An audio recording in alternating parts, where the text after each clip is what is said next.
हाँ जी दोस्तों, क्या हाल है, क्या हाल है, क्या हाल है guys. A very good evening to you. क्या गुड इवनिंग, हट, very good morning to all of you guys. I hope you are all doing really really well. दोस्तों क्या करने वाले हैं सर? आज अपन क्या करने वाले हैं?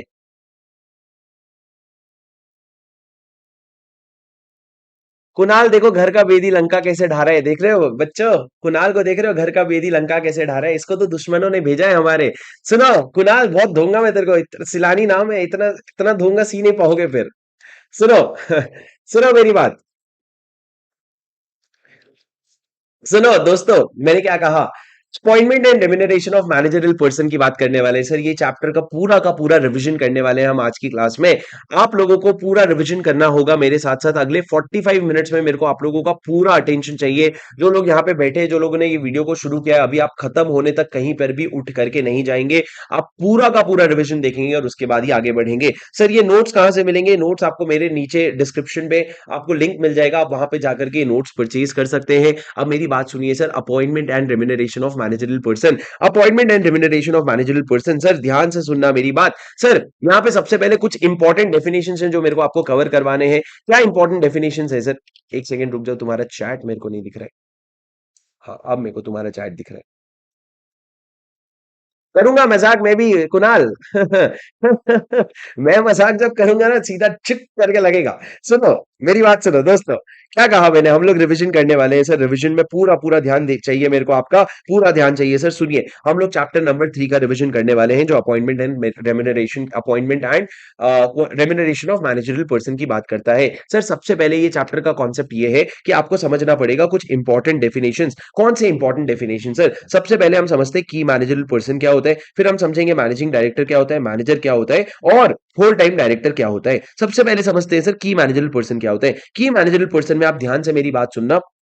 आपकी कंपनी का मैनेजिंग डायरेक्टर, मैनेजर, सीईओ, आपकी कंपनी का सीएफओ, आपकी कंपनी का सीईओ, ये सीएस, और आपके ये लोगों के नीचे एक लेवल अच्छा होल टाइम डायरेक्टर, और एक लेवल नीचे जितने भी लोग आते हैं, one level below the board, ये सारे आपके की मैनेजरल पर्सन के डेफिनेशन में आते हैं। सर की मैनेजरल पर्सन कौन हो गया? सर की मैनेजरल पर्सन कौन हो गया, मेरी बात ध्यान से सुनो। की मैनेजरल पर्सन में आपकी कंपनी का सीईओ, एमडी, मैनेजर का CS, whole time director, CFO, और हर वो ऑफिसर जो एक लेवल नीचे आता है, और such other officer as may be prescribed, ये लोग की मैनेजरल पर्सन में आते हैं। ध्यान रखना, सिर्फ एमडी और डब्ल्यूटीडी ये दो ही डायरेक्टर है जो की मैनेजरल पर्सन में आते हैं, बाकी और कोई डायरेक्टर की मैनेजरल पर्सन नहीं होता है। उसके बाद सर मैनेजिंग डायरेक्टर और मैनेजर का डेफिनेशन। सर मैनेजर की मैनेजरल पर्सन कहां पे डिफाइंड था? 2 क्लॉज 51। कहां पे डिफाइंड था? 2 क्लॉज 51। अब मैनेजर कहां पे डिफाइंड है? 2 क्लॉज 53। और मैनेजिंग डायरेक्टर कहां पे डिफाइंड है? 2 क्लॉज 54 में। 2 क्लॉज 54 में।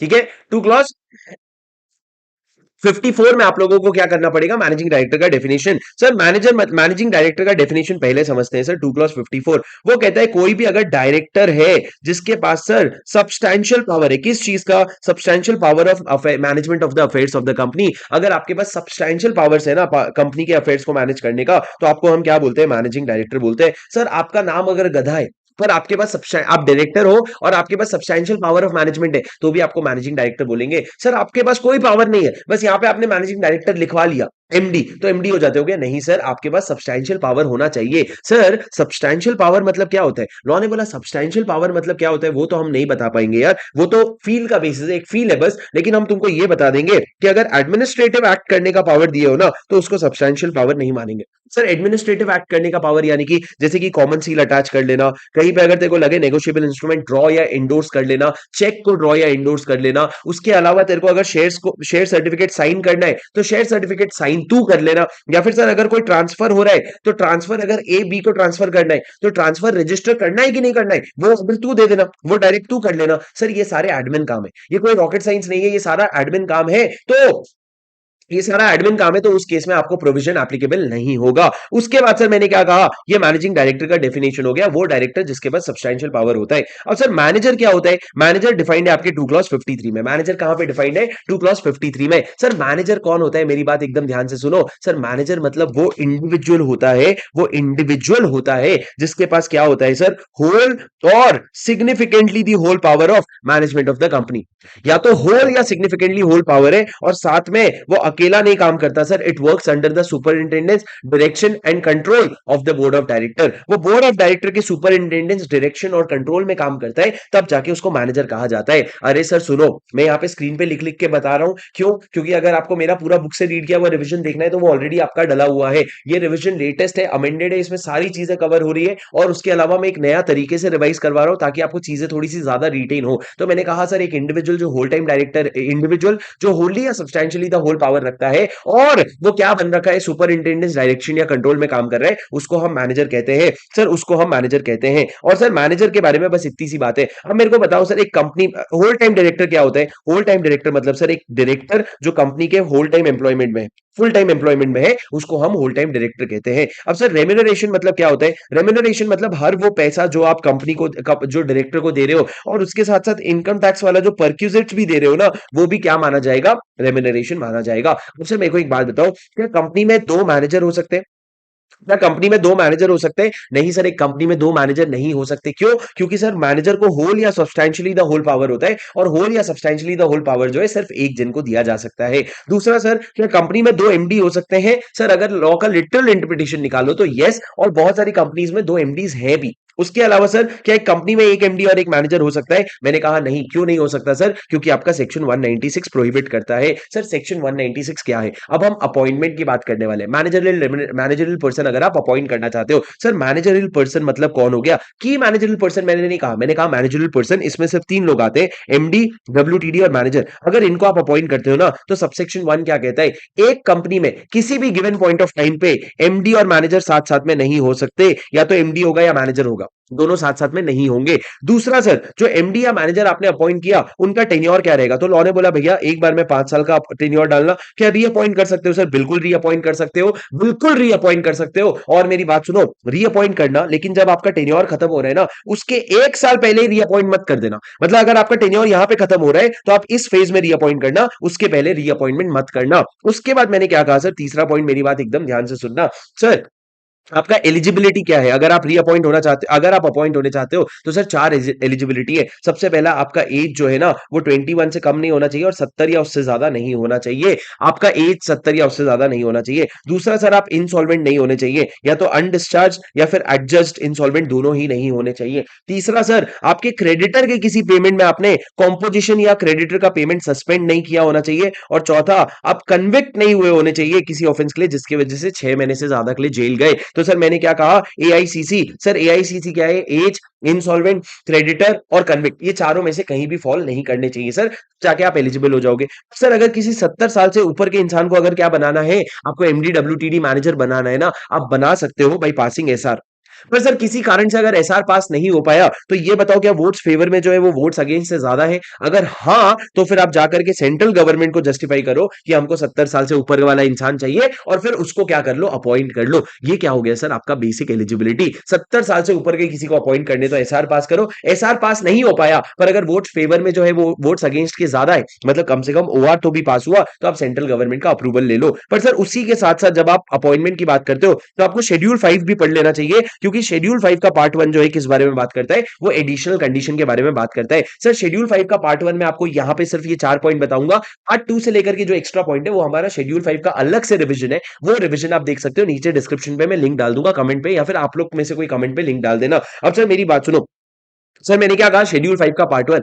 शेड्यूल 5 का पार्ट 1 क्या कहता है कि अगर आप बनना चाहते हो बिना सीजी के अप्रूवल के, बिना सीजी के अप्रूवल के लिए अगर आप एमडी डब्ल्यूटीडी या मैनेजर बनना चाहते हो, 4 एडिशनल कंडीशन ध्यान रखना। हमने 19 एक्ट्स प्रिस्क्राइब कर रखे हैं। 19 एक्ट जैसे कि आपका companies act, FEMA, GST, income tax act, custom act, सारे एक्ट आ गए। वो 19 एक्ट्स में से किसी भी एक्ट के अंदर कन्विक्ट नहीं हुआ ना, जिसके वजह से तुमको या तो इंप्रिजनमेंट हुआ है, चाहे एक भी दिन का क्यों ना हो, या तुमको फाइन लगा है 1000 रुपए से ज्यादा, सिर्फ 1000 रुपए का भी फाइन लगा है ना, 1001 रुपए का, तो भी तुम क्या हो जाओगे? डिस्क्वालीफाई हो जाओगे। दूसरा, तुमको कोफिप्सा एक्ट के अंदर डिटेन नहीं किया होना चाहिए। कोफिप्सा एक्ट मतलब sir conservation of foreign exchange and preservation of smuggling activity, उसमें तुमको क्या नहीं किया गया है? डिटेन नहीं किया गया है, मतलब तुमको रोक बुलाया नहीं गया है। तीसरा सर, आपका एज जो है वो 21 से कम नहीं होना चाहिए, 70 से ज्यादा नहीं होना चाहिए। और चौथा, आप रेसिडेंट ऑफ इंडिया होने चाहिए। सर पर अगर ये पहले दो वाले केस में आप डिस्क्वालीफाई हो रहे हो ना, तो आप सीजी का अप्रूवल लेकर के अपॉइंट हो सकते हो।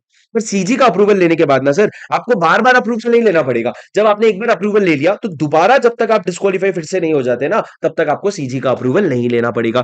एज के केस में सर आपको सीजी का अप्रूवल नहीं लेना पड़ेगा, अगर आपका एसआर पास हो गया है तो। एसआर पास हो गया है तो आपको सीजी का अप्रूवल नहीं लेना पड़ेगा। और रेसिडेंट ऑफ इंडिया अगर नहीं हो ना, तो सीजी का अप्रूवल ले सकते हो। रेसिडेंट ऑफ इंडिया मतलब क्या सर? पिछले 12 महीने या तो इंडिया में रहे हो, या इंडिया में एम्प्लॉयमेंट के लिए या बिजनेस या वोकेशन के लिए आए हो। या तो 12 महीने तक इंडिया में रहे हो, या बिजनेस या वोकेशन के लिए आप, या एम्प्लॉयमेंट के लिए इंडिया में आए हो, तब आप रेसिडेंट ऑफ इंडिया माने जाओगे। उसके बाद सर नेक्स्ट पॉइंट, सबसे इंपॉर्टेंट पॉइंट, सर आपका अपॉइंटमेंट कैसे होगा और आपका रेम्यूनरेशन कैसे डिसाइड होगा? सर सबसे पहले आपका अपॉइंटमेंट और रेम्यूनरेशन बोर्ड डिसाइड करेगा।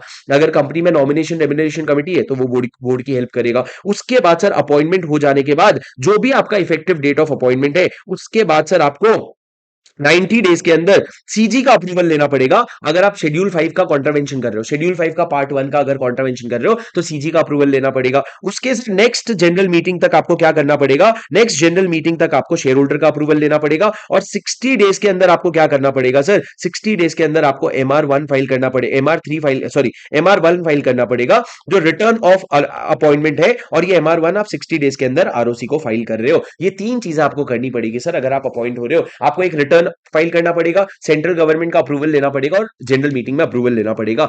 सर अब एक बात बताओ, अगर अपॉइंटमेंट के बाद आगे चल के शेयर होल्डर ने या सेंट्रल गवर्नमेंट ने मना कर दिया तो सर जब मना हो गया ना, उस समय तक उसने जितना भी काम किया वो वैलिड रहेगा, वो इनवैलिड नहीं होगा। वो वैलिड रहेगा अगर आगे चल के मना भी हो गया तो। उसके बाद सर जैसे अपन ने क्लास में एग्जांपल्स देखे थे प्रैक्टिकल, उसके बाद सर अपन ने लास्ट में क्या पढ़ा? गवर्नमेंट कंपनी को और प्राइवेट कंपनी को कुछ एप्लीकेबल प्रोविजन नहीं है। जैसे कि सर दोनों को ना ये अप्रूवल वाला प्रोविजन एप्लीकेबल नहीं है, मतलब शेयर होल्डर और सेंट्रल गवर्नमेंट वाला अप्रूवल। और सर प्राइवेट और गवर्नमेंट कंपनी को तो टेन्योर वाला प्रोविजन भी एप्लीकेबल नहीं है, मतलब जो 5 साल का टेन्योर होता है वो प्रोविजन भी एप्लीकेबल नहीं है। सर आप लोग just make sure that you do spare a moment to let me know in the comment कि ये जो रिवीजन का अप्रोच है, क्या इसमें, माना मेरा भी दिमाग लिमिटेड है तो मेरे को भी एक आधा पॉइंट छूट जाते हैं मेरे से, क्या ये रिवीजन में तुम लोगों को एक कॉम्प्रिहेंसिव रिवीजन मिलता है, या तुम लोगों को एक कॉम्प्रिहेंसिव अंडरस्टैंडिंग मिलती है, और क्या ये तुम लोगों को बेनिफिट कर रहा है? क्योंकि अगर नहीं बेनिफिट कर रहा है तो हम लोग क्या करेंगे, उसको नोट से रीड करेंगे। पर मेरे को लगता है नोट से रीड वाला ऑलरेडी रिवीजन है, आप वो देख सकते हो। अगर आपको कोई नया रिवीजन है तो आप लोग, जिन लोगों को ये मजा आ रहा है ना इससे, वो लोग थोड़ा ज्यादा जोर से कमेंट करना, ताकि मैं क्या कर सकूं, ताकि मैं आप लोगों के लिए इसको इसी तरीके से और डिटेल कर सकूं। सर ये आपका पूरा का पूरा सेक्शन 196 था, अलॉन्ग विद शेड्यूल 5 का पार्ट नंबर 1। शेड्यूल 5 का पार्ट नंबर 1। उसके बाद मैंने क्या कहा सर? उसके बाद मैंने आपको ये कहा कि सेक्शन नंबर 197 जो है वो क्या कहता है? सर 197 किस चीज के बारे में बात करता है? 197 बात करता है रेम्यूनरेशन के बारे में। सर क्या आप रेम्यूनरेशन दे सकते हो? जी हाँ सर, बिल्कुल आप रेम्यूनरेशन दे सकते हो। किसको आप रेम्यूनरेशन दोगे? अपने कंपनी के मैनेजिंग डायरेक्टर को। अब सर सेक्शन 197 क्या कहता है? एक सेकंड।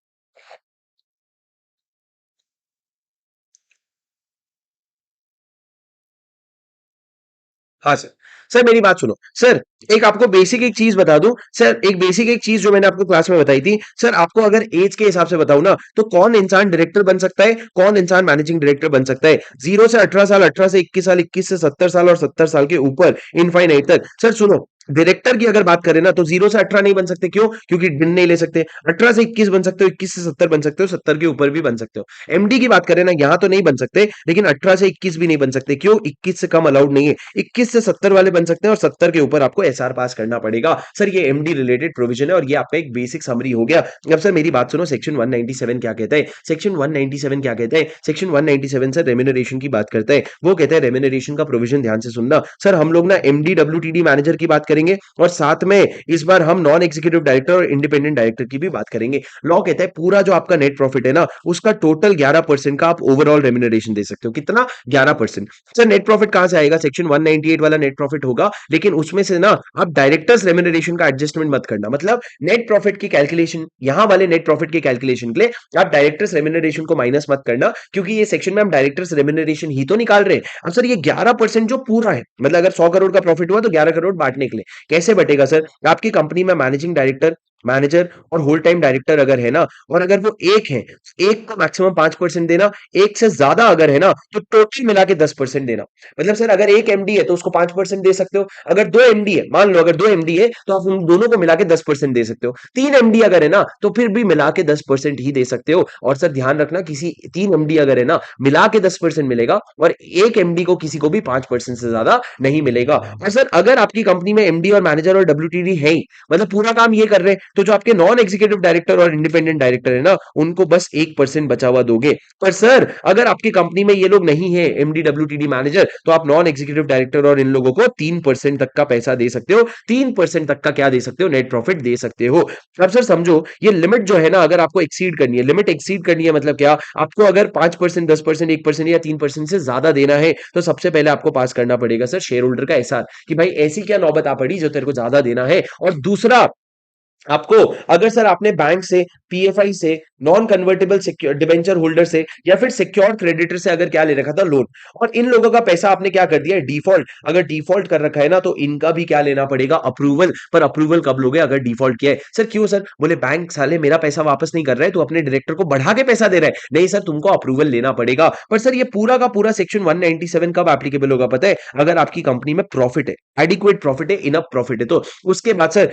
पर एक बात ध्यान रखना, एसआर तो पास करोगे, पर सर अगर ये जो 11% का लिमिट है ना, 11% का ओवरऑल लिमिट, अगर इसके भी ऊपर चले जा रहे हो ना बेटा, तो इसके ऊपर जाने के लिए आपको ओआर पास करना पड़ेगा, और आपको शेड्यूल 5 का ध्यान रखना पड़ेगा। क्या करना पड़ेगा, ओआर पास करना पड़ेगा और शेड्यूल 5 का ध्यान रखना पड़ेगा। सर यहां पे ओआर है, नीचे एसआर है। सर ओआर क्या, अगर 11% का ओवरऑल लिमिट ब्रीच हो रहा है तो। पर सर इसके साथ साथ आपको पीएफआई का भी अप्रूवल ले लेना, अगर आपने डिफॉल्ट कर रखा है। पीएफआई वाला अप्रूवल मतलब ये वाला अप्रूवल ले लेना, अगर आपने डिफॉल्ट कर रखा है। ये सर आपका रेम्युनरेशन का बेसिक प्रोविजन है, रेम्युनरेशन का पहला बेसिक प्रोविजन है। पर सर इन्होंने निधि कंपनी के केस में, निधि कंपनी के केस में इन्होंने थोड़ा सा एक्सेप्शन दिया है। इन्होंने निधि कंपनी के केस में कुछ एक छोटा सा एक्सेप्शन दिया है, वो आप पढ़ लेना, कोई रॉकेट साइंस उसमें नहीं है, कि निधि कंपनी के केस में रेम्युनरेशन का अलग ही कहानी होगा। पर सर उसके बाद मैंने क्या बताया, उसके बाद मैंने आपको ये बताया कि चलो ये तो आपका रेम्युनरेशन हो गया। अब सर रेम्युनरेशन में दूसरा पॉइंट है कि सिटिंग फीस जो होता है ना, वो रेम्युनरेशन का पार्ट नहीं बनता है। सिटिंग फीस रेम्युनरेशन का पार्ट नहीं बनता है। तीसरा, आपकी कंपनी में लॉस अगर है या अगर इनएडिक्वेट प्रॉफिट है ना, तो आपको शेड्यूल 5 का कंप्लाइंस करना पड़ेगा। हमारे यहां तुम्हारे लिए कुछ नहीं है। चौथा, सर आपकी कंपनी में जो डायरेक्टर्स होते हैं उनका रेम्युनरेशन डिसाइड कैसे होता है, तो मैंने कहा बेटा उनका रेम्युनरेशन या तो एओए में लिखा रहता है, या फिर सर आप ओआर पास करके डिसाइड कर लो, या फिर अगर एओए में लिखा है ना कि एसआर पास करो, तो एसआर पास करके डिसाइड करो। पर डायरेक्टर का रेम्युनरेशन कौन डिसाइड करता है, सर शेयर होल्डर। डायरेक्टर का रेम्युनरेशन कभी भी बोर्ड ऑफ डायरेक्टर या एनआरसी डिसाइड नहीं करता है, अप्रूव कौन करता है, सर शेयर होल्डर करता है। अब सर मेरे को एक बात बताओ, अगर किसी को प्रोफेशनल कैपेसिटी में पैसा दे रहे हो, क्या वो रेम्युनरेशन में आएगा, तो इन्होंने कहा नहीं आएगा, अगर दो कंडीशन मीट होती है। क्या, जो वो काम दे रहे हैं वो प्रोफेशनल इन नेचर है। प्रोफेशनल इन नेचर मतलब सर बहुत सारे ऐसे प्रोफेशनल्स हैं जो वो काम करते हैं। और दूसरा, एनआरसी के ओपिनियन में, या जहां पे एनआरसी नहीं है वहां पे बोर्ड के ओपिनियन में, ये इंसान के पास क्वालिफिकेशन भी है और एक्सपीरियंस भी है ये काम करने के लिए। जैसे कि सर अगर नीता अंबानी रिलायंस को इंटीरियर डिजाइनिंग का सर्विस दे रही है, तो उसको जो पैसा मिलेगा ना, वो पैसा आप किस में डाल दोगे, वो पैसा आप उसके रेम्युनरेशन में डाल दोगे। और वो 11%, 5%, 10%, 1%, 3% के ओवरऑल लिमिट में आ जाएगा।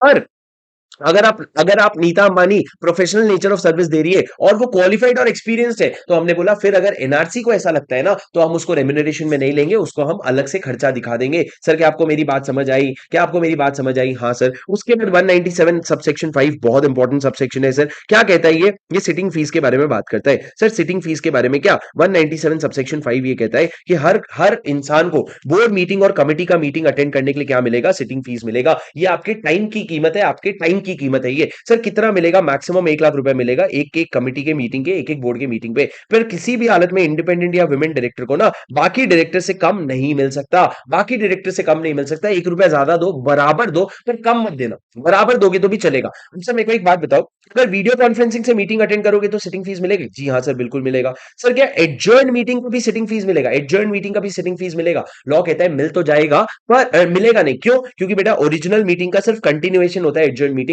तो एडजर्न मीटिंग में सिटिंग फीस अगर मिलेगा तो एक ही मीटिंग का 2 फीस हो जाएगा, जो अलाउड नहीं है। तो जनरली एडजर्न मीटिंग का सिटिंग फीस नहीं मिलता है। उसके बाद सर 197 सबसेक्शन 6 क्या कहता है, मेरी बात ध्यान से सुनना। सर 6 नंबर पॉइंट क्या कहता है, सर आपका जो सेटिंग फीस, आपका जो रेम्युनरेशन होगा, उसका पेमेंट कैसे होगा, उसका मोड क्या होगा। तो लॉ ने कहा बेटा या तो मंथली कर देना, या फिर एक परसेंटेज ऑफ पेमेंट कर देना, या फिर दोनों मिला करके कर देना, बट आप किसी भी तरीके से पेमेंट कर सकते हो, हमको कोई भी प्रॉब्लम नहीं है। उसके बाद सर हम सबसेक्शन 7 छोड़े, सबसेक्शन 8 पे आ गए। सर सबसेक्शन 8 क्या कहता है, सर 197 सबसेक्शन 8 ये कहता है कि 198 के हिसाब से नेट प्रॉफिट देख लेना, बताओ 197 सबसेक्शन 8 ये कहता है, 198 के हिसाब से नेट प्रॉफिट देख लेना। ठीक है सर, उसके बाद सबसेक्शन 9 और 10 बहुत इंपॉर्टेंट है, ये आपको मिला के पढ़ना पड़ेगा। सुनो, अगर आपने किसी को लिमिट से ज्यादा का क्या दे दिया, रेम्यूनरेशन दे दिया, या फिर दे तो दिया लेकिन नेसेसरी अप्रूवल नहीं लिया, तो क्या होगा सर? अगर नेसेसरी अप्रूवल नहीं लिया ना, तो आपको रिफंड मांगना पड़ेगा। रिफंड कब तक मांगोगे सर? With in 2 years. और रिफंड जब तक नहीं आ जाता ना, तब तक वो इंसान कंपनी के ट्रस्ट में होल्ड करेगा, मतलब कंपनी के भरोसे पे पैसा रखेगा। वो पैसा उसका नहीं है, कंपनी का है, बस उसके पास भरोसे पे रखा हुआ है, ऐसा माना जाएगा। पर सर क्या ये जो पैसा रिफंड आने का है, क्या आप इसको वेव करवा सकते हो? सर वेव करवा सकते हो, मतलब आप उसको बोल सकते हो रख रहे, कोई बात नहीं, रख ले भिखारी जा, रख ले, आप बोल सकते हो। लेकिन उसके लिए आपको क्या पास करना पड़ेगा सर? सबसे पहले एसआर पास करना पड़ेगा, और अगर पीएफआई से किसी का डिफॉल्ट किया है ना, तो उनका भी अप्रूवल लेना पड़ेगा। सर याद करो, ये वही चीज है जो आपको लगता है अगर आप लिमिट बढ़ाने की कोशिश कर रहे हो, 5%, 10%, 1%, 3%, तो वही चीज अगर आप लिमिट से ज्यादा पे कर रखे हो, तो लिमिट बढ़वा लो। कैसे बढ़वाओगे? बढ़वा मतलब सर पी नहीं, जाने दो सर, इंक्रीज कर लो लिमिट। लिमिट इंक्रीज कैसे करोगे? एसआर पास करके, या फिर पीएफआई का एंड पीएफआई का अप्रूवल लेकर के आप लिमिट बढ़ाओगे। सर आप समझे क्या? हाँ सर। उसके बाद हमने क्या पढ़ा सर? उसके बाद मैंने आपको ये बोला कि आपको ना बहुत सारी चीजें डिस्क्लोजर करनी पड़ेगी अपने बुक्स में। क्या डिस्क्लोजर करना पड़ेगा सर? आपको बहुत सारे रेशियोज डिस्क्लोज करने पड़ेंगे कि हमारी कंपनी के managing director, manager, CEO, CFO कितना कमाते हैं वर्सेस एक मीडियन एम्प्लॉय कितना कमाता है, मीडियन एम्प्लॉय कितना कमाता है। फिर आप बताओगे मीडियन एम्प्लॉय का कितना परसेंटेज राइज हुआ है और आपके इन लोगों का कितना राइज हुआ है, और इन दोनों के डिफरेंस का आपको जस्टिफिकेशन देना पड़ेगा। और इस तरह के बहुत सारे रेशियोज वगैरह आपको बताने पड़ेंगे, ताकि एक अंदाजा हो कि कहीं तुम अपने मैनेजिंग डायरेक्टर लोगों को थोड़ा ज्यादा प्रेफरेंस तो नहीं दे रहे हो। और सर उसके बाद आपको ना अपने टोटल नंबर ऑफ अपने आपको अपनी कंपनी के टॉप 10 एम्प्लॉइज का नाम बताना पड़ेगा। टॉप 10 एम्प्लॉइज में किसका नाम आएगा सर? वो इंसान देखना जो फाइनेंशियल ईयर में कम से कम 1.20 करोड़ कमा रहे हैं। अगर पूरे साल नहीं था, तो ये देख लो क्या मंथली वो 8.5 लाख कम से कम कमा रहा है। ये दोनों में से कोई भी कंडीशन मीट करना चाहिए। अगर ये दोनों भी नहीं है, तो ये देखो क्या कोई ऐसा एम्प्लॉय है क्या जो आपके एमडीडब्ल्यूटीडी मैनेजर से ज्यादा कमा रहा है, और एमडीडब्ल्यूटीडी मैनेजर से तो ज्यादा कमा रहा है, और साथ में कंपनी से 2%, कंपनी का 2% से ज्यादा होल्ड भी करता है, खुद या उसके रिलेटिव के थ्रू मिलके कंपनी का 2% या उससे ज्यादा होल्ड भी करता है। मतलब सर ये लोग बड़े बड़े लोग हैं सर, कंपनी में छुपे हुए बड़े बड़े लोग हैं, उनका नाम हमको चाहिए। टॉप 10 एम्प्लॉइज कौन? टॉप 10 सर, पहला जो 1 करोड़ से ज्यादा कमा रहे हैं, या 8.5 लाख से ज्यादा कमा रहे हैं, या फिर वो इंसान जो ज्यादा कमा रहा है एमडीडब्ल्यूटीडी मैनेजर से और 2% से ज्यादा शेयर होल्डिंग भी रखता है, उसको क्या करना पड़ेगा? उसका सारा डिटेल देना पड़ेगा। और सर जब ये एम्प्लॉइज का डिटेल आप दे रहे हो ना, तो सिर्फ डिटेल नहीं दोगे, आप बहुत सारे ऐसे भी डिटेल्स दोगे जिससे शेयर होल्डर को समझ आएगा कि क्यों हम ज्यादा दे रहे हैं इनको। तो सर आप उनका क्वालिफिकेशन बताओगे, पहली कंपनी में कहां थे, पहली कंपनी में कितना कमाते थे, क्या वैल्यू ऐड कर रहे हैं, ये सारी चीजें आपको क्या करनी पड़ेगी अपने शेयर होल्डर्स के लिए डिस्क्लोज, ताकि उनको एक अंडरस्टैंडिंग आए, ताकि उनको एक समझ आए बात की हो क्या रहा है। सर आपको समझ आ रहा है क्या? मेरे को नहीं पता यार, आप लोगों को समझ आ रहा है क्या? मेरे को ये वीडियो लाइक करके दो, ये वीडियो लाइक करके दो दोस्तों। सर क्या हो जाएगा वीडियो लाइक करने से? तुम समझो ये मेरी गुरु दक्षिणा है तुम्हारे लिए, ये मेरी गुरु दक्षिणा है। तुम वीडियो लाइक करके मेरे को बताओ सर क्या आपको ये समझ आ रहा है? प्लीज एक मोमेंट निकालो, सिर्फ ये वीडियो का 200 लाइक टारगेट रखेंगे, जाओ नीचे देखो 200 लाइक टारगेट पूरा हुआ है क्या, और जब लाइक का बटन दिखे तो दबा देना, लाइक का बटन। पूरा पूरा बोलना जरूरी था सर। हे भगवान, जो भी इस वीडियो को लाइक करेगा उसको इस चैप्टर में से आने वाले क्वेश्चन सारे अच्छे से आए और अच्छे मार्क्स आए। भगवान मेरी आपसे दुआ है, प्लीज भगवान। अब मेरी बात सुनो दोस्तों, मेरी बात सुनो प्लीज, मेरी बात एकदम ध्यान से सुनो। मैंने क्या कहा, ये तो प्रोविजन आपने समझा कि आपका डिस्क्लोजर आपको क्या क्या करना पड़ता है। सर डिस्क्लोजर करने के बाद भी और बहुत सारी चीजें हैं। डिस्क्लोजर करने के बाद सर 2-3 पॉइंट और हैं। सबसे पहला सर इंश्योरेंस प्रीमियम की बात करते हैं। इंश्योरेंस प्रीमियम की क्या बात है सर? ध्यान से सुनना। इंश्योरेंस प्रीमियम की क्या बात है? अगर एक कंपनी इंश्योरेंस प्रीमियम भर रहा है, क्यों? क्योंकि वो अपने डायरेक्टर्स को प्रोटेक्ट करना चाहता है अगेंस्ट एनी लायबिलिटी, तो ये इंश्योरेंस प्रीमियम को क्या डायरेक्टर का रेम्यूनरेशन में माना जाएगा? नहीं। पर कल को चल के अगर ये जो डायरेक्टर है ना, ये अगर गिल्टी प्रूव हो गया ना, तो फिर ये जो आपने इंश्योरेंस प्रीमियम भरा था, इसको रेम्यूनरेशन का पार्ट ही माना जाएगा, रेम्यूनरेशन का पार्ट ही माना जाएगा। अगर अगर रेम्यूनरेशन का पार्ट ही माना जाएगा। सर ये कौन सा इंश्योरेंस होता है सर? ये डोली सजा के रखना, डोली वाला इंश्योरेंस होता है, director and officer liability insurance. तो सर ये जो डोली वाला इंश्योरेंस होता है ना, इसके लिए आपको जो भी प्रीमियम भरे वो यूजुअली तो नहीं आता, पर अगर डायरेक्टर गिल्टी प्रूव हो गया तो प्रीमियम को इंक्लूड कर दोगे। अब सर उसके बाद एक बेसिक पॉइंट है जो आपके एग्जाम में एमसीक्यू के फॉर्म में भी आ सकता है। अगर एक डायरेक्टर है वो कंपनी से रेम्यूनरेशन ले रहा है ना, इसका मतलब ऐसा नहीं है कि वो अपने होल्डिंग कंपनी से या सब्सिडरी कंपनी से कोई पैसा नहीं ले सकता, बस शर्त यह है कि उसको क्या करना पड़ेगा, पड़ेगा, इस कंपनी के बोर्ड रिपोर्ट में दिखाना पड़ेगा कि हम अपने होल्डिंग कंपनी से और सब्सिडरी कंपनी से कितना पैसा ले रहे हैं। आप इनएलिजिबल नहीं होगे, आपको प्रोहिबिट नहीं करेंगे, आप ले सकते हो, पर आपको बोर्ड रिपोर्ट में दिखाना पड़ेगा। और सर उसके बाद कॉन्ट्रावेंशन की पेनल्टी है। कॉन्ट्रावेंशन की क्या पेनल्टी है सर? कंपनी को लगेगा 5 लाख रुपया और ऑफिसर इन डिफॉल्ट को लगेगा 1 लाख रुपया अगर आपने रेम्यूनरेशन का कॉन्ट्रावेंशन किया। उसके बाद सर नेक्स्ट सबसे इंपॉर्टेंट पॉइंट, ऑडिटर के रिपोर्ट में आपको दो चीजें बतानी पड़ेगी। क्या सेक्शन 197 के हिसाब से रेम्यूनरेशन दिया है, मतलब नेट प्रॉफिट का लिमिट, और क्या कंपनी ने एक्सेस रेम्यूनरेशन दिया है। ये दो चीजें ऑडिटर कहां बताएगा? अपने रिपोर्ट में। क्या नॉर्मल कंप्लायंस किया है और क्या एक्सेस रेम्यूनरेशन दिया है, ये दोनों चीजें कौन बताएगा? ऑडिटर अपने रिपोर्ट में। ये पूरा का पूरा सेक्शन जो है वो 197 है सर, 197 है सर। 197 के बाद हम आ जाते हैं शेड्यूल 5 में। शेड्यूल 5 का बेटा अलग से रिवीजन है, वो रिवीजन आप देख लो, पर मेरे को आपको शेड्यूल 5 में बस एक पॉइंट बताना है, इफेक्टिव कैपिटल का। किस चीज का? इफेक्टिव कैपिटल का। आपको पता है इफेक्टिव कैपिटल के रेंजेस होते हैं। इफेक्टिव कैपिटल के रेंज के हिसाब से आपका क्या डिसाइड होता है कि कितना ईयरली रेम्यूनरेशन आप दोगे हर एक मैनेजरल पर्सन को। सर इफेक्टिव कैपिटल अगर नेगेटिव से 5 करोड़ है तो आप दोगे 60 लाख रुपए, इस तरह का रेंज है। सर इफेक्टिव कैपिटल कैलकुलेट करने का आपका पूरा फॉर्मूला है, पेड अप शेयर कैपिटल वगैरह पूरा फॉर्मूला है। लेकिन सर इफेक्टिव कैपिटल कौन से डेट का कैलकुलेट करोगे? कौन से डेट का कैलकुलेट करोगे सर? अगर आपका अपॉइंटमेंट दो समय हो सकता है। अगर आपका अपॉइंटमेंट जब कंपनी इनकॉर्पोरेट हुई है तब हुई है, तब हुआ। अगर इनकॉर्पोरेट हुआ है तब हुआ, तो सर आप इफेक्टिव कैपिटल कौन से डेट का निकालोगे? डेट ऑफ इनकॉर्पोरेशन या डेट ऑफ अपॉइंटमेंट वाला। जिस दिन आपकी बनी ना कंपनी, उसी दिन अगर आपका अपॉइंटमेंट हुआ है तो डेट ऑफ इनकॉर्पोरेशन या अपॉइंटमेंट वाले दिन का आप इफेक्टिव कैपिटल निकालोगे। पर उसके अलावा कभी भी अगर हुआ है ना, तो सर आप कब का निकालोगे पता है? Previous year. प्रीवियस ईयर, जिस साल आप अपॉइंट हुए ना, जिस साल आप अपॉइंट हुए, मान लो इस साल आप अपॉइंट हुए, तो इसके प्रीवियस फाइनेंशियल ईयर के एंड का आप डेट लोगे। प्रीवियस फाइनेंशियल ईयर के एंड का आप डेट लोगे। मान लो सर अगर आप 5 सितंबर 2024 को अपॉइंट हुए, तो 5 सितंबर 2024 यानी कि 24-25 वाला फाइनेंशियल ईयर है, तो आप इसके पिछले वाला फाइनेंशियल ईयर मतलब 31 मार्च 2024 का आप क्या लोगे? बैलेंस शीट लोगे और उसके हिसाब से इफेक्टिव कैपिटल निकालोगे। उसके बेसिस पे डिसाइड होगा इसको क्या मिलेगा, इसको कितना रेम्यूनरेशन मिलेगा। सर ये पॉइंट मेरे कुछ पहले के एडिशंस में कवर नहीं थे, अभी ये पॉइंट यहां पे कवर हुआ है। आप स्क्रीन को पॉज करके देख करके एक बार लिख सकते हैं। सर ये वाला पॉइंट आपको लिखना है इफेक्टिव कैपिटल के कैलकुलेशन के डिब्बे के नीचे कि इफेक्टिव कैपिटल कब का लोगे। इसमें भी करेक्शंस जो है वो ध्यान से रखना।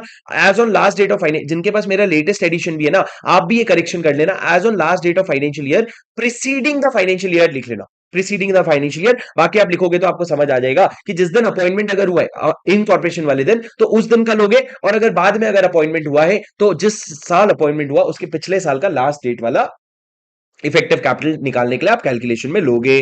सर आप समझे? बाकी पूरा शेड्यूल 5 का रिवीजन वहां पे हो जाएगा। उसके बाद सर अपने को अभी रिवाइज करना है 198 से लेकर के 205 तक। मेरी बात एकदम ध्यान से सुनो, कोई डिफिकल्ट प्रोविजन नहीं है, सारा आसान है, एक बार में खत्म हो जाएगा। सारी बातें बस सुनते जाओ मेरी आराम से। सर सेक्शन नंबर 198 क्या कहता है बेटा? सेक्शन नंबर 198 कहता है नेट प्रॉफिट का कैलकुलेशन। आप नेट प्रॉफिट का कैलकुलेशन करते वक्त चार चीजों का ध्यान रखोगे। Credit shall be given for, credit shall be given for मतलब कुछ रेवेन्यू है जो आप ऐड करोगे। अगर आपको सेंट्रल गवर्नमेंट या स्टेट गवर्नमेंट से कोई बाउंटी रिसीव हुई या फिर कोई सब्सिडी रिसीव हुई, तो इसको आप क्या करोगे? इसको आप अपने नेट प्रॉफिट में ऐड करोगे। दूसरा, कुछ चीजों को आप ऐड नहीं करोगे सर, कुछ चीजों का क्रेडिट आप नहीं दोगे। कौन सी चीजों का सर? अगर आपने अपने शेयर्स या डिबेंचर्स को प्रीमियम पे इशू किया, शेयर, या फिर अगर आपने शेयर्स जो फोरफीट किए उसके सेल से आपको कोई प्रॉफिट आया, या फिर आपको अगर कोई कैपिटल नेचर का प्रॉफिट आया, या फिर सर आपको अगर कोई प्रॉफिट आया अपने इमूवेबल प्रॉपर्टी या फिर फिक्स्ड एसेट को सेल करके, तो वो प्रॉफिट भी जो है ना, जो आपको इमूवेबल प्रॉपर्टी या फिक्स्ड एसेट को सेल करके आया, वो प्रॉफिट को भी आप अपने लिमिट में नहीं लोगे, वो प्रॉफिट को भी आप अपने कैलकुलेशन में नहीं लोगे। उसके बाद सर अगर आपकी कंपनी का किसी एसेट का कैरिंग अमाउंट चेंज हुआ फेयर वैल्यूएशन की वजह से, तो जो कैरिंग अमाउंट चेंज हुआ ना, उसके वजह से भी जो एक्स्ट्रा रेवेन्यू प्रॉफिट आया वो भी आप नहीं लोगे। और सर आपका रीवैल्यूएशन रिजर्व, नोशनल गेन, ये सब अनरियलाइज्ड गेन, ये सब आपका ऐड नहीं होगा नेट प्रॉफिट में। सर पर एक बात बताऊं, फिक्स्ड एसेट की बात बताता हूं, फिक्स्ड एसेट की बात समराइज करके आपको दूंगा, पर रुको, फिक्स्ड एसेट का मैंने क्या बोला? कोई प्रॉफिट हुआ है सेल पे तो वो एडजस्ट नहीं होगा। दूसरा सर आप आ जाओ एक्सपेंसेस पे। लॉ ने बोला बेटा कुछ एक्सपेंसेस है जो डिडक्टेबल नहीं होंगे, कुछ एक्सपेंसेस हैं जो डिडक्टेबल होंगे। कौन से एक्सपेंसेस डिडक्टेबल नहीं होंगे सर? सबसे पहला इनकम टैक्स या सुपर टैक्स का expense. Sir income tax act के अंदर अगर आप टैक्स दे रहे हो तो वो डिडक्ट नहीं होगा। मतलब जब मैं कहता हूं नेट प्रॉफिट, तो आपको प्रॉफिट बिफोर टैक्स लेना है सर, प्रॉफिट आफ्टर टैक्स नहीं, प्रॉफिट बिफोर टैक्स लेना है। उसके बाद मैंने कहा sir change in carrying amount, अगर आपका कैरिंग अमाउंट चेंज हो रहा है जिसकी वजह से आपकी लाइबिलिटी बढ़ गई, लाइबिलिटी बढ़ गई मतलब नुकसान हुआ, तो नुकसान को यहां पे नेट प्रॉफिट में से एडजस्ट नहीं करोगे। तीसरा सर, अगर आपने कोई कॉम्पनसेशन दिया, कैसा कॉम्पनसेशन सर, वॉलंटरीली दिया, मतलब कोई डैमेजेस हुआ पर अग्रीमेंट नहीं था कॉम्पनसेशन देने का, फिर भी आपने होशियारी मार के पैसा दिया, तो लॉ कहता है उसको भी हम डिडक्शन अलाउ नहीं करेंगे। और सर लास्ट, अगर आपका कैपिटल नेचर का कोई लॉस होता है तो कैपिटल नेचर का लॉस भी एडजस्ट नहीं होगा। मतलब ये चारों जो चीजें है ना, ये खर्चे हैं, पर इसको हम खर्चा नहीं दिखाएंगे। अच्छा है ना, खर्चा नहीं दिखाओगे तो नेट प्रॉफिट बढ़ा हुआ दिखेगा, बढ़ा हुआ दिखेगा तो ज्यादा रेम्युनरेशन मिलेगा डायरेक्टर्स को, तो अच्छा है, कोई दिक्कत नहीं है। पर सर एक बार अभी मैं आपको फिक्स्ड एसेट की बात क्लियर करके दे देता हूं। सर फिक्स्ड एसेट की बात क्या है सर, फिक्स्ड एसेट का अगर ओरिजिनल प्राइस 100 रुपए था और अगर उसका रिटर्न डाउन वैल्यू कितना था, 70 रुपया, मतलब 30 रुपए का आपने क्या चार्ज कर रखा है, डिप्रीशिएशन। सर क्या ये डिप्रीशिएशन आपके नेट प्रॉफिट में एडजस्ट हुआ था? यस सर, नेट 30 रुपए का डिप्रीशिएशन आपके नेट प्रॉफिट में से कभी तो भी कम हुआ था। सर आपने जब सेल किया ना, तो सेल प्राइस में आपको बताओ 50 रुपए था, 80 रुपए था, 120 रुपए था, तो तीन केस में क्या होगा सर, अगर 50 रुपए था तो आपको 20 रुपए का लॉस हुआ, 20 रुपए का लॉस जो है उसको भूल जाओ, उसको कहीं भी एडजस्ट नहीं करोगे। और सर अगर आपका सेल प्राइस 80 रुपए था तो आप देखोगे टेक्निकली आपको 10 रुपए का प्रॉफिट था। सर ये 10 रुपए का प्रॉफिट ना आप जरूर नेट प्रॉफिट में ऐड करोगे, क्यों? क्योंकि सर 30 रुपए तक का आपने डिप्रिसिएशन डाला था, उसमें से 10 रुपए रिकवर हो गया, तो जब 30 रुपए माइनस किया था तो 10 रुपए ऐड भी करोगे। उसके बाद सर 120 रुपए में अगर सेल हुआ ना, तो बेटा सुनो, 30 रुपए तक का जितना डिप्रिसिएशन एडजस्ट किया था ना, उतना तुम ऐड कर लेना, बाकी जो 20 रुपए आपका एक्स्ट्रा मिला ना उसको इग्नोर कर लेना। मतलब सर जितना डिप्रिसिएशन का पैसा रिकवर हो रहा है ना, उतना अमाउंट ऐड कर देना, उसके ऊपर का अमाउंट को प्रॉफिट मत मानना, उसके ऊपर के अमाउंट को नेट प्रॉफिट में इंक्लूड मत करना। सर डिप्रिसिएशन जितना है उतना तक, उस एक्सटेंट तक आप क्या कर सकते हो, आप ऐड कर सकते हो। सिमिलरली सर ये प्रोविजन है।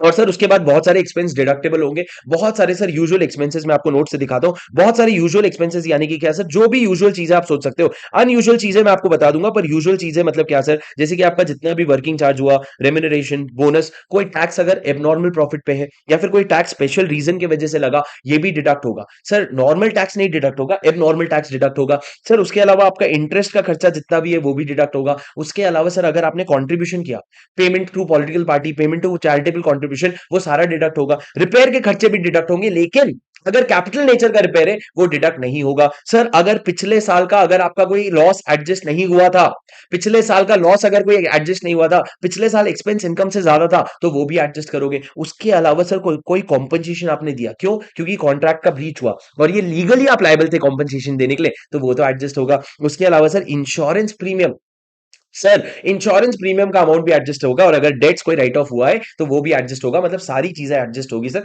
सारी बेसिक चीजें एडजस्ट होगी। आप ये याद कर लो कौन सी चीजें एडजस्ट नहीं होगी सर, वो चार चीजें, और एक और चीज कौन सा, अगर कैपिटल नेचर का रिपेयर है तो वो भी एडजस्ट नहीं होगा, तो इसको मैंने यहाँ पे लिख दिया है, कैपिटल नेचर का अगर रिपेयर है तो वो एडजस्ट नहीं होगा। उसके बाद सर हमने सेक्शन 198, बस इतना ही था। फिर हमने सेक्शन 199, 200 और 201 पढ़ा। सर सेक्शन 199 किस बारे में बात करते हैं? वो बात करता है कि अगर आपको अपने फाइनेंशियल स्टेटमेंट को रीस्टेट करना पड़ गया। रीस्टेट क्यों करना पड़ा सर? या तो फ्रॉड हुआ है या फिर कंप्लाइंस नहीं हुआ है, नॉन कंप्लाइंस हुआ है या तो फ्रॉड हुआ है, तो दोनों भी केस में क्या करना पड़ेगा सर, जिस फाइनेंशियल ईयर का आपको फाइनेंशियल स्टेटमेंट रीस्टेट किया ना, उस फाइनेंशियल ईयर में जो एमडी थे, मैनेजिंग डायरेक्टर थे, जो मैनेजर थे या सीईओ थे या होल टाइम डायरेक्टर थे, कौन कौन लोग है सर, देख लो, मैनेजरियल पर्सन है और साथ में सीईओ है। मैनेजरियल पर्सन यानी कि कौन, मैनेजिंग डायरेक्टर, मैनेजर और होल टाइम डायरेक्टर, ये तीनों लोग, और जो सीईओ है ना, ये लोग जो एक्स्ट्रा पैसा इन्होंने लिया ना, वो एक्स्ट्रा पैसा रिफंड करने के लिए लायबल है। सर सिर्फ ये लोग, नॉन एग्जीक्यूटिव डायरेक्टर और इंडिपेंडेंट डायरेक्टर को नहीं पकड़ा आपने, अपन ने सिर्फ ये लोगों को पकड़ा और सीईओ को पकड़ा, इनको जो एक्स्ट्रा रेम्युनरेशन मिला है ना, वो रिफंड करने के लिए लायबल है। बस इतनी सी बात है सर। सेक्शन नंबर 200 क्या कहते हैं? 200 ये कहता है कि आप लोग अगर चाहो ना, जब शेयर होल्डर के पास अप्रूवल लेने जाओ, तो शेयर होल्डर आपका रेम्युनरेशन फिक्स करेगा। वो बोलेगा फिक्स्ड अमाउंट होगा या फिक्स्ड परसेंटेज होगा या जो भी उसको ठीक लगे, पर वो शेयर होल्डर जो है ना, वो क्या फिक्स करेगा, आपका रेम्युनरेशन फिक्स करेगा। पर सर जब रेम्युनरेशन फिक्स कर रहे हैं ना, वो कुछ चीजों को ध्यान रखेगा, कि जैसे कि कंपनी का फाइनेंशियल पोजीशन क्या है, आपका फाइनेंशियल पोजीशन क्या है, मतलब आप हमारे अलावा कहां और काम कर रहे हो, आप कहां कहां से और पैसे ले रहे हो, और उसके अलावा बहुत सारी चीजें करके वो फाइनल आपको बताएगा कि आपका रेम्युनरेशन कितना होगा, और वो फिक्स हो जाएगा रेम्युनरेशन। बहुत बेसिक प्रोविजन है सर, बिल्कुल रेलिवेंट नहीं है। पर सर 201 थोड़ा सा, बहुत कम लेकिन थोड़ा सा इंपॉर्टेंट है। क्या कहता है सर? ये कहता है कि अगर आपको कभी भी सीजी के पास अप्रूवल लेने जाना है ना, तो सीजी के पास आप अप्रूवल MR2 फॉर्म लेके जाओगे 90 डेज के अंदर। पर सर सीजी के पास अप्रूवल लेने का, एप्लीकेशन देने के पहले आपको क्या करना पड़ेगा पता है? आपको दो चीजें करनी पड़ेगी। एक तो जनरल नोटिस दे दो, सबको जनरल नोटिस दे दो अपने मेंबर्स को, कि सीजी के पास अप्रूवल मांगने जा रहे हैं। क्या करने जा रहे हैं? सीजी के पास अप्रूवल मांगने जा रहे हैं। दूसरा, आप इसको न्यूज़पेपर में ऐड भी चला देना। क्या ऐड चलाओगे सर? आप ऐड ये चलाओगे न्यूज़पेपर में, न्यूज़पेपर में आप ये ऐड चलाओगे कि हमने जनरल नोटिस दे दिया है, और उसके बाद जो ये जनरल नोटिस आपने दिया है ना, उसको आप कंपनी के एप्लीकेशन के साथ अटैच करना। ये जो एप्लीकेशन है ना, इसके साथ अटैच करना, ताकि सेंट्रल गवर्नमेंट को पता रहे कि 201 का कंप्लायंस हो गया है। ठीक है, ताकि सेंट्रल गवर्नमेंट को पता रहे कि 201 का कंप्लायंस हो गया है। उसके बाद सर सेक्शन नंबर 202 की बात करते हैं। सेक्शन नंबर 202 क्या कहता है sir? Compensation for loss of office. Sir compensation for loss of office मतलब क्या? सर ध्यान से सुनना मेरी बात। Sir section number 202 compensation for loss of office की बात करता है, लेकिन सर तीन डायरेक्टर की, एमडी की, डब्ल्यूटीडी की और मैनेजर की, बोला इनको compensation for loss of office मिल सकता है। इनके अलावा किसी भी और डायरेक्टर को नहीं मिलेगा compensation for loss of office section number 202 में। दूसरा sir, compensation of loss of office कुछ केसेस में प्रोहिबिटेड है। कौन से केसेस में प्रोहिबिटेड है सर? मैंने कहा आरवीजी W1, मेरा जो ऑफिस था, रूम नंबर था, वो W1 था आरवीजी में। सर आर क्या है? अगर आप रिजाइन करते हो और रिजाइन करने के बाद आपको मेरे साथ साथ याद करो यार, मेरे याद करने से क्या होगा बेटा, मेरा तो हो गया है ना एग्जाम क्लियर, मेरे साथ साथ याद करो, मेरे साथ साथ समझो, आगे बढ़ो, प्लीज मेरी बात सुनो। मैंने क्या कहा? रिजाइन। रिजाइन कब करोगे सर आप? अगर आपने अपनी एक कंपनी, आपकी कंपनी का अमेलगमेशन हो रहा है, अमेलगमेशन की वजह से आपने एक कंपनी से रिजाइन किया, पर दूसरे कंपनी में आपको ऑफर मिल गया था, आपको ऑफिसर का पोजीशन मिल गया था, पर आपने दूसरी कंपनी ज्वाइन नहीं की, तो उसमें आपकी गलती है, हम आपको सीएफएलओ नहीं देंगे। उसके अलावा सर किसी भी और रीजन से अगर आप रिजाइन कर रहे हो ना, किसी भी और रीजन से रिजाइन कर रहे हो ना, तो आपकी गलती है। सर अगर आप अपना 167 में ऑफिस वेकेट करके जा रहे हो, या फिर अगर आप गिल्टी पाए गए हो, guilty of fraud, misfeasance, breach of trust, या फिर सर आपकी कंपनी का वाइंडिंग अप हो गया और वाइंडिंग अप करवाने में आपका बहुत बड़ा रोल था, या फिर सर अगर आप टर्मिनेट हो गया आपका एम्प्लॉयमेंट और टर्मिनेशन का इंस्टिगेशन आप ही ने किया था, शुरू आप ही ने किया था, आप ही की गलती थी, तो इन सब केसेस में आपको कोई भी सीएफएलओ नहीं मिलेगा। इसके ऊपर एक और एडिशनल चीज है सर, अगर आपकी कंपनी जो है ना, आपके जाने के पहले या जाने के बाद 12 महीने के अंदर वाइंडिंग अप में चले जाती है ना, वाइंडिंग अप में चले जाती है ना, तो भी आपको सीएफएलओ नहीं मिलेगा। उसके बाद सर सीएफएलओ अगर मिलेगा तो कितना मिलेगा? तो मैंने बोला भाई एवरेज रेम्यूनरेशन निकाल, और एवरेज रेम्यूनरेशन से बैलेंस पीरियड निकाल। सर एवरेज रेम्यूनरेशन कैसे निकालोगे? या तो पिछले 3 साल का ले लो, पिछले 3 साल का नहीं है, सिर्फ 2 ही साल के लिए काम किया या 1 साल के लिए काम किया, तो शॉर्टर पीरियड ले लो, उसका रेम्यूनरेशन एवरेज निकालो। उसको कितने से मल्टीप्लाई करोगे? तुम्हारा कितना टेन्योर बचा है, और 3 years whichever is lower, 3 years whichever is lower, मतलब सर मैक्सिमम 3 साल तक का फोकट का पैसा देना, या जितने समय के लिए टेन्योर बचा था उतने समय तक का, और ये पैसा देके आप क्या करोगे? उसको बोलोगे चलते बन भाई।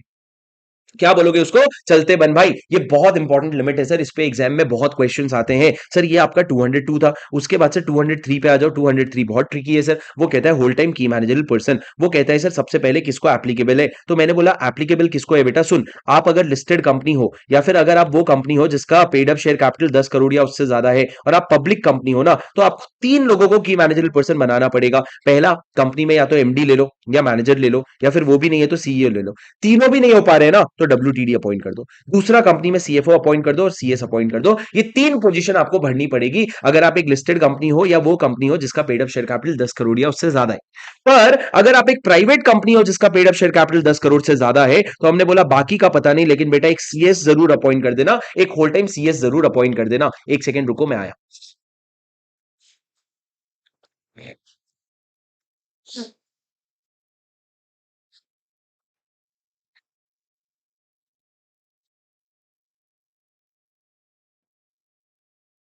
हाँ जी सर, सुनो। सर एक होल टाइम सीएस जरूर अपॉइंट कर देना। अब मेरी बात सुनो, उसके बाद मैंने क्या कहा? ये एप्लीकेबिलिटी, एप्लीकेबिलिटी मतलब किसको किसको ये प्रोविजन एप्लीकेबल होगा। उसके बाद मैंने क्या कहा सर? एक बहुत इंपॉर्टेंट प्रोविजन मैंने बोला कि एक कंपनी में जो चेयरपर्सन है ना, वो उस कंपनी का एमडी या सीईओ नहीं बन सकता। एक कंपनी का चेयरपर्सन उस कंपनी का एमडी या सीईओ नहीं बन सकता। पर सर इसके एक्सेप्शन है। एक्सेप्शन क्या है? अगर आप एओए में प्रिस्क्राइब कर रहे हो तो बन सकते हो, या फिर अगर आप मल्टीपल बिजनेस में इन्वॉल्व नहीं हो। किसमें इन्वॉल्व नहीं हो? मल्टीपल बिजनेस में इन्वॉल्व नहीं हो। मल्टीपल बिजनेस मतलब क्या? अगर आपका सिंगल बिजनेस है, छोटी सी कंपनी है ना, तो फिर बनाना जाना, मेरे को क्या करना है, तो बना, अपने ही चेयरपर्सन को एमडी सीईओ बना ले, मेरे को फर्क नहीं पड़ता है। उसके बाद मैंने क्या कहा सर? उसके बाद मैंने क्या कहा, मेरी बात ध्यान से सुनना। ये जो पूरा प्रोविजन है ना, ये एप्लीकेबल नहीं होगा बहुत बड़े बड़े कंपनी, बहुत बड़े बड़े कंपनी मतलब जिसका paid up share capital 100 crore या उससे ज्यादा है, एंड जिसका टर्नओवर 1000 करोड़ या उससे ज्यादा है। ये पहला कंडीशन हो गया। दूसरा, आपकी कंपनी का मल्टीपल बिजनेस है, और तीसरा, हर बिजनेस का एक अलग अलग सीईओ है। ये तीनों कंडीशन अगर मीट होंगे ना, मतलब आप हद से ज्यादा बड़ी कंपनी हो ना, ये पूरा प्रोविजन आपको देखने की जरूरत ही नहीं है, हम आपसे बात ही नहीं नहीं कर रहे। ठीक है, उसके बाद मैंने क्या कहा सर, अगर आप होल टाइम की मैनेजरल पर्सन बनते हो ना, तो आप सिर्फ एक ही जगह काम कर सकते हो, एक से ज्यादा जगह नहीं जा सकते। पर उसका एक्सेप्शन ये है कि आप अपने सब्सिडरी में जा सकते हो, आप अपने सब्सिडरी में जा सकते हो। दूसरा सर, क्या आप किसी और कंपनी में, मान लो बी लिमिटेड में अगर काम कर रहे हो, तो क्या ए लिमिटेड में हायर हो सकते हो? बी लिमिटेड में सर अगर आप एमडी या मैनेजर हो, या तो क्या आप यहां पे एमडी बन सकते हो? तो मैंने कहा हाँ बन सकते हो, लेकिन शर्त है बेटा। शर्त क्या है? सबसे पहला शर्त ये है, आप ये वाले कंपनी के अलावा कहीं और काम नहीं कर रहे हो। मतलब हमारे अलावा तुम सिर्फ एक और कंपनी में काम कर रहे हो, एक से ज्यादा नहीं, तो सिर्फ one more company, one other company, बस और नहीं। दूसरा, आपको सर अपने बोर्ड का यूनानिमस रेजोल्यूशन लेना पड़ेगा, मतलब consent of all the directors present in the meeting. Sir कौन से कंपनी को? ए लिमिटेड को। बी लिमिटेड की हम नहीं बात कर रहे, हम बात कर रहे हैं ए लिमिटेड की।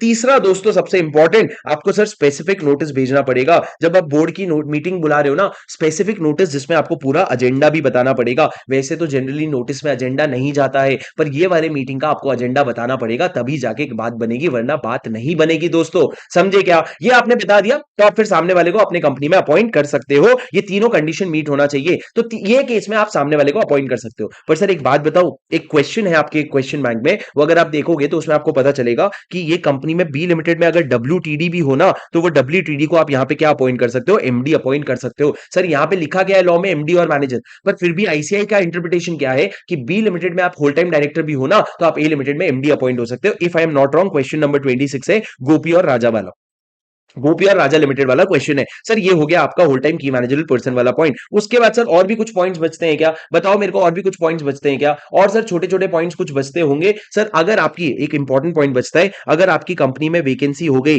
होल टाइम की मैनेजरल पर्सन की गद्दी पे, तो सर 6 महीने के अंदर अपॉइंट करोगे, 6 महीने के अंदर वैकेंसी भरोगे, 6 महीने के अंदर वैकेंसी फिल करना पड़ेगा आपको। सर इंटरमीडिएट वैकेंसी अलग था, कैजुअल वैकेंसी अलग था, ये वाला एमडी होल टाइम की मैनेजरल पर्सन वाला वैकेंसी है। कोई भी होल टाइम की मैनेजरल पर्सन जाएगा, चाहे वो डायरेक्टर ही क्यों ना हो, आप सबसे पहले 6 महीने वाला पॉइंट लिखोगे, उसके अलावा बाकी दुनिया का पॉइंट लिखोगे। सर क्या आपको मेरी बात समझ आई? हाँ सर। अब एक कॉमन सवाल एग्जाम में आता है सर, क्या एक ही जना सीएफओ और सीएस हो सकता है? क्या एक ही जना सीएफओ और सीएस हो सकता है? सर प्रैक्टिकल वर्ल्ड में होता है, पर थियोरिटिकली लॉ ये बोलता है नहीं होना चाहिए। लॉ थियोरिटिकली सेक्शन 203 पढ़ोगे तो कहते हैं नहीं यार, अलग अलग इंसान रख, एक इंसान से हमारा काम, हमारा पर्पस सर्व नहीं होगा। उसके बाद सर अपन ने सेक्शन 204 पढ़ा। दोस्तों ये रिवीजन काम कर रहा है क्या तुम्हारे लिए? ये रिवीजन काम कर रहा है क्या? हाँ, अगर ये रिवीजन काम कर रहा है, एक बार वीडियो को मेरे को कमेंट पे जरूर बताओ यार, जो लोग भी बाद में रिकॉर्डेड देख रहे हैं। एक सेकेंड,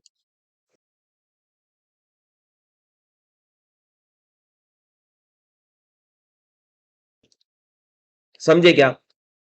हाँ दोस्तों मेरी बात सुनो, मैंने क्या कहा सर, सेक्शन 204 आपका लास्ट है। 204 क्या कहता है सर? आपकी कंपनी को सेक्रेटेरियल ऑडिट करवाना पड़ेगा। सर कौन सी कंपनी को सेक्रेटेरियल ऑडिट करवाना पड़ेगा? अगर आप लिस्टेड कंपनी हो या आप पब्लिक कंपनी हो, जिसका क्या है, जिसका paid up share capital 50 crore या उससे ज्यादा है, या टर्नओवर 250 करोड़ या उससे ज्यादा है। और उसके बाद तीसरा, अगर आप एक कोई भी कंपनी हो, कोई भी कंपनी जिसका बोरोइंग जो है ना पीएफआई या बैंक से, वो 100 करोड़ या उससे ज्यादा है, तो आप इनमें से कोई भी कैटेगरी में फॉल करते हो, आपको सेक्रेटेरियल ऑडिट करवाना पड़ेगा। कौन करके देगा बेटा सेक्रेटेरियल ऑडिट? एक सीएस इन प्रैक्टिस अपॉइंट होगा, वो सीएस इन प्रैक्टिस को आप सारा नेसेसरी फैसिलिटीज वगैरह दोगे, और वो ऑडिट करके अपना ऑडिट रिपोर्ट देगा इन फॉर्म एमआर3।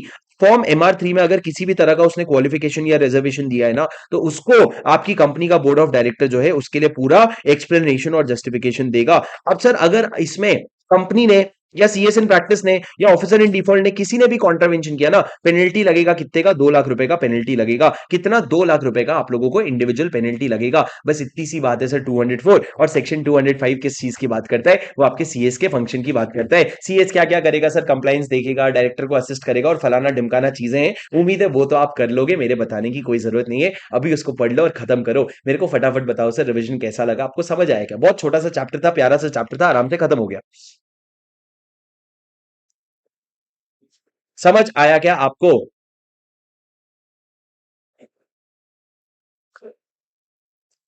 हाँ जी दोस्तों, ठीक है। चलो guys, I hope you enjoyed the session. I will see you in the next session. Until then please take care, bye bye. Bye bye, see you, take care. और इस revision video का भरपूर फायदा उठाए। नोट्स आपको नीचे description में link मिल जाएगा, उसको रजिस्टर कर सकते हैं। अगर आपके कोई जूनियर्स है जो लॉ की क्लासेस ढूंढ रहे हैं, तो उनको मेरा नाम जरूर रेकमेंड करना। अगर आपको ये कॉन्सेप्चुअल क्लैरिटी और ये चीजें समझाने का तरीका सब कुछ अच्छा लग रहा है, तो जरूर अपने जूनियर्स को रेकमेंड करना, because that is how it will increase my reach. I will see you in the next video. Until then please